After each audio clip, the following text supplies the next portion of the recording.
Danımcı manzar bud şab jaye ke man budum behar surak se bismil bud şab jaye ke man budum کہ نمی دانم چے منظر بود میں نہیں جانتا وہ کون سی منظر تھی کون سا مقام تھا شب جائے کہ من بودوں کی ذات جو میں نے کہاں گزاری ہے کس منصب محفل میں تھا کس منصب پہ تھا کہ ہر سو رقص سے بسمل بود شب جائے کہ من بودم کہ ہر طرف رقص سے بسمل تھا یا کہ تڑپتے ہوئے ایسے بسمل کہتے ہیں تڑپنا والا یا مریض ہو یا زخمی کوئی تڑپ رہا ہو اس کیفیت کو کہ وہ آخری لمحات میں ہو کوئی ایک شعر ہے نا وہ کہ آخری شب دید کے قابل تھی بسمل کی طرف صبح و دمگر کوئی بالائے بام آیا تو کیا بسمل کی کیفیت کو لفظوں میں بیان نہیں کیا جا سکتا تو کہتے ہیں ہر طرف بسمل رقص بسمل تھا لیکن لوگ تڑپ رہے تھے دیدار کی شراب پی کے عشق محبت میں عشق مصطفیٰ میں اللہ کے محبوب ترین ہستی کو دیکھ کے ان کی زیارت کر کے ان کی محفل میں تڑپ رہے تھے وہ اپنے دیدار کے مشتاق تھے جی ہر سو رقص سے بسمل بود شب جائے کہ ہر طرف رقص سے بسمل تھا اور مجھے نہیں پتا میں رات کہاں تھا اصل میں اس کے جو کلام انہوں نے لکھا ہے نا اس کے پیچھے ایک بڑی لمبی داستان ہے یہ حضرت میر خسرو جو ہے نا وہ نظام الدین اولیاء سرکار کے مرید ہیں ان سے فیض یاب ہے ان کی محفل میں اکثر بیٹھا کرتے تھے تو ایک دن انہوں نے دیکھا ان کی کیفیت کو یہ فناف شیخ کے مقام پہ تھے میرے اپنے یہ اندر کی بات ہے کہ میر خسرو کا مقام جو ہے وہ فناف شیخ کے مقام پہ تھے تو شیخ نے انہیں کچھ بتانا تھا یا کچھ ان کی ترقی ہونی تھی یا کوئی منزلیں طے کرانی تھی یا اپنی شناخت کروانی تھی انہیں فرمایا کہ تم بو علی قلندر کے محفل میں چلے جایا کرو یہ ایک ہی دور کے بو علی قلندر اسی دور کے ہیں پانی پتی تو بو علی قلندر سرکار کے ہر جمعرات کی محفل ہوا کرتی تھی تو میر خسرو نے وہاں جانا شروع کر دیا کچھ عرصہ جاتے رہے لیکن جو اندر کی جستجو تھی نا وہ ان کی طرف نہیں تھی زیادہ اپنے مرشد کی طرف تھی اب یہ کہ امتحان سے گزرنا تھا یہ سارا معاملے سے ہوا میں تو یہی سمجھتا ہوں تو بو علی قلندر نے سوال کیا کہ میں نے آپ کے پیر و مرشد نظام الدین اولیاء کو کبھی سرکار کی محفل میں نہیں دیکھا اور یہاں ایک اور بات بتاتا چلوں کہ جو اولیاء کرام ہوتے ہیں نا ان کی کچھ ڈیوٹیاں ہوتی ہیں اور سب اولیاء کرام کی حاضری سرکار کی محفل میں ہوتی ہے سرکار کی محفل میں ہوتی ہے باقاعدہ وہ ان کے مقام کے حساب سے کوئی روزانہ جاتا ہے کہ ہفتے میں ایک بار کسی کی ہفتے میں 2 بار حاضری کوئی ایک مہینے میں یہ ایک علیحدہ سلسلہ ہے لمبی تفصیل ہے اس تفصیل میں نہیں جاؤں گا تو انہوں نے امیر خسرو نے جب ادھر جا کے حاضری دی بو علی قلندر کے حضور تو نے فرمایا کہ میں نے کبھی آپ کے پیر و مرشد کو حضور کی محفل میں نہیں دیکھا اب جن بات سنی تو ان کے دل کو تکلیف تھوڑی سی ہوئی تکلیف بھی کافی ہوئی انہوں نے محسوس کیا لیکن پیر و مرشد سے بات نہیں کر سکتے تھے بتقاضۂ ادب خاموش رہے لیکن پیر و مرشد ان کے اندر کی کیفیت کو جانتے تھے نظام الدین اولیاء تھوڑی ہستی تو نہیں تھے انہوں نے باقاعدہ دیکھ رہے تھے کہ انہوں نے دل میں خیال آیا کہ امیر خسرو تو میرا مرید ہے تو پریشان رہتا ہے وجہ کیا ہے تو ان کی آنکھوں میں آنسو آ گیا رونے لگ گیا کہ حضور میں کیا وجہ بتا سکتا ہوں کہ آپ نے مجھے بو علی قلندر کی محفل میں بھیجا انہوں نے فرمایا ہے کہ میں نے آپ کے پیر و مرشد کو کبھی حضور کی محفل میں نہیں دیکھا تو میں بڑا پریشان ہوں کہ میں اس کا کیا جواب دوں تو آپ نے فرمایا کہ اگر اب وہ ایسی بات کرے نا تو انہیں کہنا کہ مجھے حضور کی محفل میں لے چلو اب جب بو علی قلندر کے دربار پہ حاضری دی ان کے ڈائریکٹر پہ حاضری دی تو محفل تھی چل رہی تھی تو بو علی قلندر نے پوچھا کہ آپ نے اپنے پیر و مرشد سے پوچھا میرے سوال کا جواب تو انہوں نے فرمایا کہ میں نے تو کچھ نہیں پوچھا میں یہی کہوں گا کہ آپ مجھے اپنے محبوب کے اللہ کے محبوب کی محفل میں لے جائیں تو میں وہاں دیکھ لوں گا اب بو علی قلندر سرکار اپنے خیال میں بیٹھے تھے اپنی کیفیت میں بیٹھے تو انہوں نے اپنی خصوصی نظر کرم فرماتے ہوئے میر خسرو کے سینے پہ ہاتھ رکھ دیا سینے پہ ہاتھ رکھنا تھا تو حضور کی محفل میں پہنچ گئے اب حضور کی محفل میں جا کے وہ تو ڈھونڈ رہے ہیں اپنے پیر و مرشد کو تو میرے آقا سرکار نے پوچھا اصل میں تو یہ سمجھتا ہوں کہ ایک مقام دکھانا تھا ان کو انہیں حضور کی محفل تک لے کے جانا تھا کیونکہ فناف شیخ کے مقام پہ تو تھے حضور کی محفل کی زیارت کرانی تھی وہاں کی سیر کرانا مقصود تھا تب حضور صلی اللہ علیہ وسلم نے جب اپنے نظر کرم سے دیکھا تو فرمایا پوچھا اے خسرو کس کو ڈھونڈ رہا ہے تو کہا حضور میں اپنے مرشد کو ڈھونڈ رہا ہوں اب ہاتھ ان کے سینے پہ جو ہے وہ بو علی قلندر کا ہے اور مرید ہے نظام الدین اولیاء کیا بتاؤ کتنی بڑی ہستی ہے وہ تو حسن نے فرمایا کہ آپ ان کو اوپر کی منزل میں ڈھونڈے، اوپر کے مقام پہ ڈھونڈے۔ ادھر چلے گیا، دیکھا تو ادھر بھی نظر نہیں آئے تھے، پھر پریشان تھے۔ میرے آقا نے پوچھا اب وہ اوپر چلے جاؤ۔ روایت میں مختلف لکھا ہے، بعض میں تیسری جگہ، بعض میں لکھا کہ 7ویں مقام پہ گئے، تو وہاں جا کے دیکھا جب ان کی زیارت نہ ہوئی تو اس نے پوچھا کہ اے امیر خسرو تجھے تیرے مجھ سے نہیں ملے؟ تو وہ رونے لگ گیا کہ حضور میں اپنے مجھ سے کی زیارت نہیں کر سکا۔ تو آپ کے پہلو میں 2 ہستیاں بیٹھی تھی، نورانی ہستیاں، دونوں کے چہرے پہ نقاب تھا۔ تو میرے آقا سرکار نے فرمایا کہ اے نظام الدین اپنے چہرے سے نقاب اٹھاؤ، آپ کا مریض تمہیں دیکھنا چاہتا ہے، تیرا مریض تجھے دیکھنا چاہتا ہے، زیارت کرنا چاہتا ہے۔ تو نظام الدین اولیاء نے اپنے چہرے اقدس سے نقاب اٹھایا تو وہ دیکھ کے حیران رہ گئے کہ میرے پیر و مرشد نقاب کیے بیٹھے ہیں، اور ان کے ساتھ جو ہستی بیٹھی تھی وہ سرکار غوث پاک تھے، ان کے چہرے پہ بھی نقاب تھا، وہاں ان کا بھی نقاب اٹھایا اور ان کی بھی زیارت کی، دونوں کی زیارت ہوئی۔ تو امیر خسرو لکھتے ہیں کہ پھر میں اپنے پیر مرشد کے قدموں میں گرنے لگا تو ادھر سے بو علی قلندر سرکار پاک نے سینے سے ہاتھ اٹھا لیا، میں واپس اصلی حالت میں آ گیا۔ اب یہ ایک ان کی کیفیت تھی، اضطرابی کیفیت کہہ لیں، اضطراری کیفیت تھی، بڑے بے چین تھے، بے تاب تھے۔ اب اتنی بے تابی بڑھ گئی کہ پھر انہوں نے یہ سارا یہ کلام لکھا کہ پھر آگے اسی کلام کیا نمی دانم چے منظر بود شب جائے کہ بن بودم کہ بے حد سورک سے بسور بود شب جائے کہ من بودم۔ وہ پہلی مرتبہ اس محفل میں گئے تھے تو لکھتے ہیں کہ مجھے نہیں پتا کہ میں کس محفل میں تھا، کہاں تھا،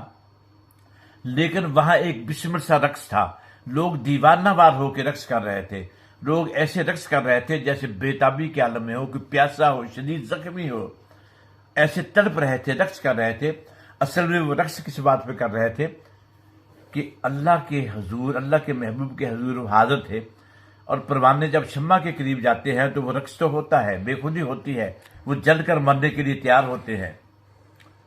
تو یہاں مجھے بڑے شعر یاد آ رہے ہیں، لیکن میں ایک اپنے شعر یہاں بیان کروں گا کہ سر کٹانے کو تیرے عشق میں تیرے منگتے، باوضو ہو کے سرے دار پڑے رہتے ہیں۔ یہی کیفیت وہاں تھی۔ تو میری خسرو پہ آگے اسی کلام کے آگے جا کے لکھتے ہیں کہ خدا خود میر مجلس بود اندر لامکاں خسرو، محمد شمع محفل بود شب جائے کہ من بودم۔ ایک کیفیت کو لکھتے ہیں خدا خود میر مجلس کے میرے اللہ وحدہ لا شریک اس محفل میں کرسی صدارت پہ تشریف فرما تھے، جلوہ فروز تھے، یہ اس محفل کے صدر تھے، صدارت کے فرائض انجام دے رہے تھے وحدہ لا شریک ذات۔ اور پھر خدا خود میر مجلس بود اندر لامکاں خسرو، کہ لامکان میں محفل ہو رہی تھی، یہ زمین پہ نہیں، لامکان اللہ کا مقام ہے، جہاں لامکان کے مقام پہ محفل ہو رہی تھی، اللہ وحدہ لا شریک مقام صدارت پہ تشریف فرماتے، کرسی صدارت پہ تشریف فرماتے، اور اس محفل کی جو روشنی تھی وہ آقا کے نور سے تھی۔ محمد شمع محفل بود، میرے آقا اس محفل کی شمع تھے، اس محفل کی شمع میں میرے آقا کے نور انوار کی انوار التجلیات کی بارش ہو رہی تھی، اور میرے آقا کے نور سے وہ محفل روشن تھی۔ ایسی محفل تھی، آپ کو لکھتے ہیں کہ پھر مجھے پتہ نہیں میں کس محفل میں کہاں تھا۔ اتنا کچھ جاننے کے باوجود یہ اپنی نفی بھی کر رہے ہیں، لامکان کا ذکر بھی کر دیا، اللہ کا بھی ذکر کر دیا کہ میر محفل تھے، اپنے محبوب کا ذکر بھی کر دیا کہ وہ شمع محفل تھے، لیکن پھر بھی کہتے ہیں کہ مجھے پتہ ہی نہیں میں کہاں تھا۔ اصل میں یہ فنا فی الشیخ کا مقام ہے، اور جب فنا فی الشیخ کا مقام ایسا مقام ہے کہ اس مقام سے آگے سارے مقام شروع ہوتے ہیں۔ جب تک بندہ کوئی مریض فنا فی الشیخ کے مقام تک نہیں جاتا نا، پھر فنا فی رسول، فنا فی اللہ، مقام اللہ، وہ تو بڑے دور کے مقام ہیں۔ وہاں تو بڑی سب سے پہلا مقام ہے جو کسی کو اگر زندگی میں پیر کامل مل جائے، عاشق رسول مل جائے، تو میں کہتا ہوں اس سے بڑی خوش قسمتی ہے ہی نہیں ہے۔ یہ بڑی خوش قسمتی کی بات ہے کہ ایسا مرشد کامل مل جائے جو اپنے مریض کو فنا فی الشیخ کے مقام سے گزار کے سرکار کی محفل میں لے جائے، اور وہاں سرکار کی زیارت بھی ہو جائے، سرکار کی محفل میں حاضری بھی لگ جائے۔ اور یہی اصل مقصد ہے جو اس کا ہے سارا لب لباب سے کلام کو لکھنے کا، کہ اس میں میر خسرو نے اپنے اندر کی بات کو اظہار کیا ہے۔ اور پھر میر خسرو کا مقام تھوڑا مقام نہیں ہے، بڑے مقام کے مالک ہیں، بڑے مقام کے مالک ہیں۔ فنا فی الشیخ کا مقام تھوڑا مقام تھوڑی ہوتا ہے، آپ کا اتنا بڑا کلام ہے، اگر ان کو اکٹھا کیا جائے تو بڑی کتابیں لکھی جا سکتی ہیں، لیکن ان کا جو کلام، یہ فارسی کلام، میں سمجھتا ہوں میرے دل کی آواز ہے کہ خدا خود میر مجلس بود اندر لامکاں خسرو، محمد شمع محفل بود شب جائے کہ من بودم۔ اتنا بڑا مقام پایا ہے کہ اللہ کی بھی، دیکھو نا، اگر اس کا ترجمہ کیا جائے تو خدا خود میر مجلس ہوئی۔ اس کا مطلب یہ ہے کہ میر خسرو نے اللہ کو کچھ صدارت پہ دیکھا ہے، اللہ کی انوار و تجلیات کو دیکھا ہے۔ اللہ کو کوئی نہیں دیکھ سکتا، لیکن اللہ کی انوار و تجلیات کو دیکھا ہے، اور کس ذریعے سے دیکھا ہے؟ مرشد کے ذریعے سے دیکھا ہے، اور کس راستے دیکھا ہے؟ کہ کالی کمری والے کے راستے دیکھا ہے۔ اور وہاں جو میرے مصطفیٰ کا نور تھا اتنا جلوہ گر تھا، پوری محفل، اور اس محفل میں کوئی یہ اکیلے تھوڑی ہوں گے، سامنے اولیاء بیٹھے ہوں گے، اولیاء کاملین کی ایک جمع غفیر ہوگا وہاں، اور اللہ کے انوار و تجلیات کی بارش ہو رہی ہوگی، اور اتنی روشنی ہوگی، اتنی روشنی ہوگی بندہ دیکھ ہی نہیں سکتا۔ تو یہ جو کلام انہوں نے لکھا ہے نا، یہ اندر کی بات لکھی ہے، ہم اس کے مقام کو نہیں پہنچ سکتے۔ اس کلام کی جو میں نے مختصر تشریح تو کی ہے، بہت مختصر ہے، لیکن حقیقت یہ ہے کہ جو کلام کا تخیل ہے، شاعر کا تخیل ہے، اس تک ہم پہنچ نہیں سکتے، کہ اس نے جس مقام پہ بیٹھ کے یہ کلام لکھا ہے، تو میں کہوں گا کہ کلام کو انہوں نے نہیں لکھا، کلام نے انہیں لکھا ہے، کہ میر خسرو نے وہ مقام حاصل کیا ہے، اور ہم تو ان کے پاؤں کی خاک بھی نہیں ہو سکتے، وہ اللہ کے ولی ہیں، اور ولیوں کی کیا شان ہے۔ پھر یہ بابا فرید سرکار کا تو سارا سلسلہ ہے، آپ کے دو ہی سلسلے ہیں نا، ایک چشتی نظامی ہے، ایک چشتی صابری ہے۔ چشتی نظامی خواجہ نظام الدین اولیاء سرکار پاک سے چلتا ہے، اور چشتی صابری خواجہ صابر پیر سرکار سے چلتا ہے،